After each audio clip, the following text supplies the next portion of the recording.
A ver, para entender un conflicto tan gigantesco como una guerra mundial, a veces hay que buscar la primera ficha de dominó que cayó. Y esa ficha, una que a menudo pasamos por alto, fue la invasión de Etiopía por la Italia fascista. Vamos a ver cómo este conflicto tan brutal no fue solo una conquista colonial, sino que fue lo que destapó la fragilidad de todo el sistema mundial y nos puso en la autopista directa hacia la Segunda Guerra Mundial.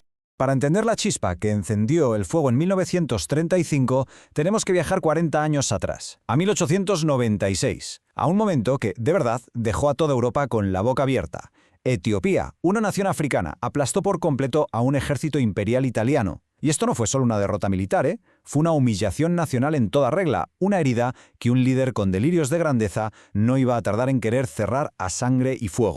Y es justo aquí donde la historia pega un giro de lo más oscuro, porque esa sed de venganza se va a mezclar con una ideología nueva, agresiva y expansiva, el fascismo. Adua. Quedémonos con este nombre, porque lo era todo. Para Etiopía era el símbolo de su soberanía, la prueba de que se podía decir no al colonialismo y ganar. Para Italia era una auténtica pesadilla nacional, un fantasma que les susurraba al oído que eran débiles. Y los fantasmas en política ya se sabe que son un arma potentísima. Y entonces, claro, entra en escena Benito Mussolini. Cuando llega al poder, sabe perfectamente qué tecla tocar. Promete un nuevo imperio romano, grandeza, prestigio. Y es muy consciente de que para construir ese futuro tan glorioso, primero tiene que aplastar un fantasma del pasado, la humillación de Adu. Pero ojo, que nadie se engañe. Esto no era solo una cuestión de orgullo herido. La venganza era la excusa perfecta, pero el plan era un cálculo de lo más frío. Como podemos ver, Etiopía tenía de todo: tierras fértiles, recursos naturales por explotar y, lo más importante, una posición geoestratégica clave. Además, una guerra rápida y victoriosa era la mejor propaganda que se podía imaginar para consolidar el régimen fascista y decirle al mundo, que Italia ha vuelto.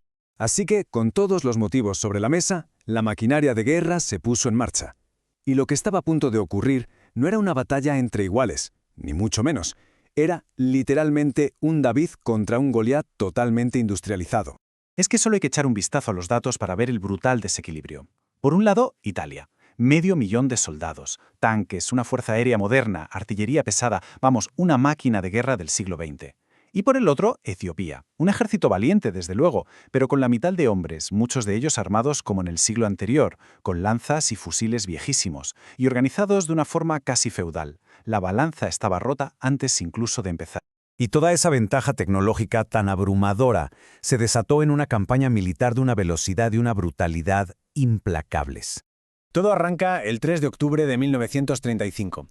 Sin ni siquiera una declaración de guerra, las tropas de Mussolini cruzan la frontera. El avance fue como un rodillo. Primero cae Adua, un golpe simbólico tremendo para vengar la vieja herida. Y a pesar de la resistencia etíope, que fue feroz, la tecnología se impuso. La maquinaria de guerra fascista era sencillamente imparable. En solo 7 meses, la capital, Addis Abeba, era suya.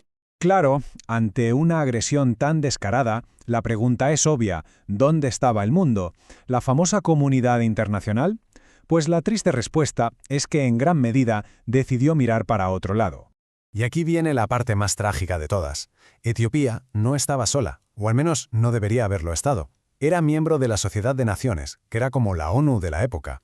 Su emperador, Haile Selassie, creía de verdad en la promesa de la seguridad colectiva. Si atacan a uno, nos atacan a todos. Así que esta invasión no era solo un ataque a Etiopía, era la prueba de fuego para todo el sistema.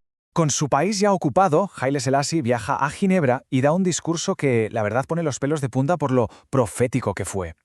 Advirtió al mundo entero de que lo que estaba en juego era mucho más que el destino de una nación africana.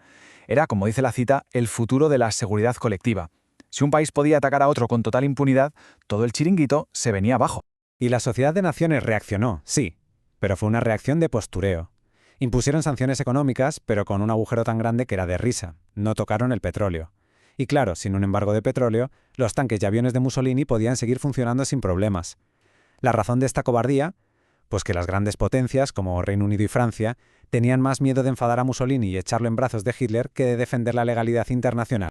Ese cálculo político tan cobarde, esa falta de acción, iba a tener un eco tremendo, un eco devastador en todo el planeta. Para Mussolini, aquello fue el clímax. El 5 de mayo sus tropas desfilan por Addis Abeba. Proclama el nacimiento del imperio del África Oriental Italiana. En Roma, la propaganda fascista está desatada. Habían vengado a Adwa, habían construido su imperio. Lo que no sabían es que ese imperio iba a durar muy poco. Porque el pueblo etíope jamás se rindió. La resistencia, los llamados patriotas, empezó una guerra de guerrillas durísima que desgastó a las tropas de ocupación. Y entonces, con la Segunda Guerra Mundial, la historia da un vuelco. En 1941, fuerzas británicas junto a los propios etíopes liberan el país, y en un acto de justicia poética total, Haile Selassie vuelve a entrar en su capital el 5 de mayo, justo 5 años después del día en que la perdió. Esta tabla lo resume perfectamente. Para Italia, una victoria de cara a la galería que en realidad la dejó aislada y atada a la Alemania nazi. Para Etiopía, a pesar de las pérdidas terribles, su lucha se convirtió en un símbolo de resistencia para todo el mundo. Pero para el planeta fue la señal inequívoca de que el abismo estaba ya muy cerca.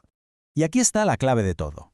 El fracaso en Etiopía fue la prueba final de que la Sociedad de Naciones era un tigre de papel. Demostró que no tenía ni la voluntad ni la fuerza para detener a un agresor. Y otros, como Hitler en Alemania o los militares japoneses, estaban mirando y tomando nota. El mensaje era clarísimo. La agresión sale gratis. La vía libre hacia la Segunda Guerra Mundial estaba abierta de par en par.